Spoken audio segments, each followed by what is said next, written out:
This is Dr. Sleep the movie. It's based off of Dr. Sleep the book, which is a sequel to The Shining the book. However, this is also a sequel to The Shining the movie. I love both versions of The Shining, but they are very different. This Dr. Sleep, they are different. They start off pretty similar, but they end very differently.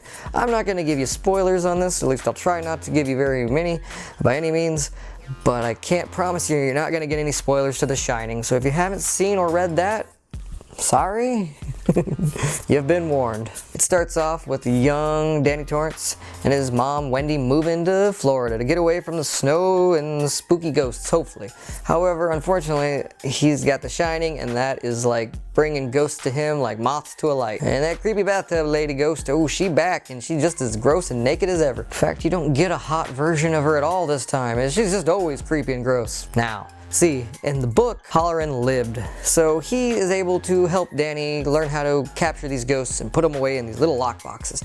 But in the movie, he got axed and died himself. But he still managed to show up to help Danny, just as a ghost. So Danny grows up putting different ghosts in boxes. And just to let you know, there's going to be a lot of cameos, not just from Halloran and Wendy and Danny. The Overlook Hotel comes back, Jack Torrance comes back, and he's played by Elliot from E.T. Holy crap. See, I was expecting like some CGI versions of these characters, but no, they just got lookalikes. People who did a good job looking and kind of sounding and acting like them. But there are so many little nods and cameos and appreciations, like just body language and little scenes, like just basically reenact The Shining. It's cool. See, after Danny learns this special technique of how to lock ghosts away, we kind of jump to the future. And this is exactly what happened in the book of Dr. Sleep.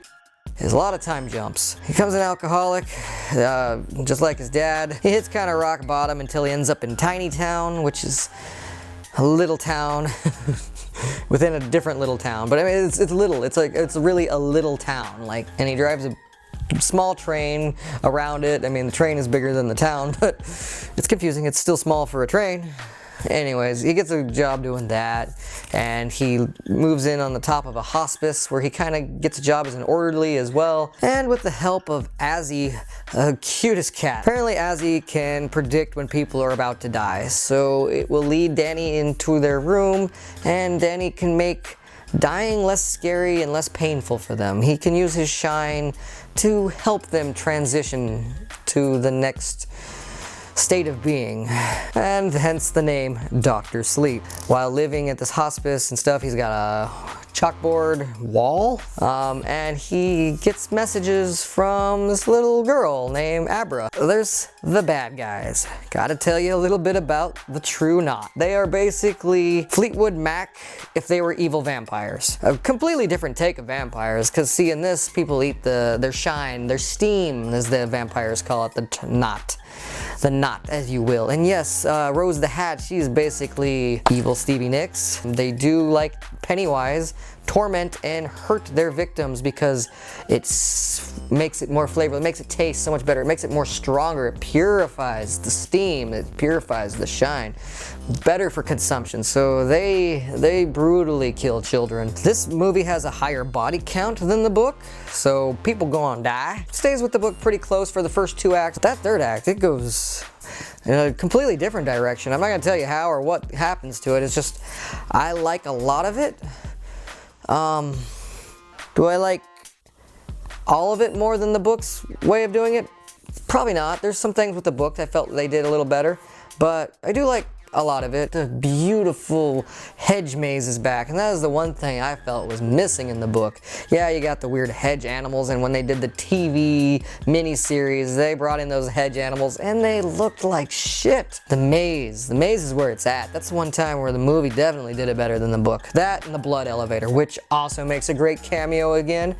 In the book, you got party favors falling out of the elevator. That's not scary. Sorry, Stephen King, but blood spilling out out. That's a visual. And of course, this movie is directed by Mike Flanagan, who's done a lot of good horror movies. He did Oculus, he did Gerald's Game, Before I Wake, the Ouija board movie that didn't suck. Rose the Hat, who I refer to as evil Stevie Nicks, is played by Rebecca Ferguson, and she was also in Life. I liked her in that. I think her performance in this was great. And now going from an older Christopher Robin to an older Danny Torrance, we have Ewan McGregor. And he's a lot like how I imagined him in the book, so I think they casted him very well. I don't know about magic. I always called it The Shining. This is not a fast-paced action movie. It's based off a long, slow book, and therefore it is kind of a long, slow movie. And I think it's a great interpretation. They do their own thing in the third act, and I think things kind of really pick up there, but it does require some patience. Ha, see what I did there? Dr. Sleep, patience. Yeah, you get me. But anyways, if you are one of the people who have seen the movie, let me know what you thought of it down in the comments below. Danny's not here right now. Cut.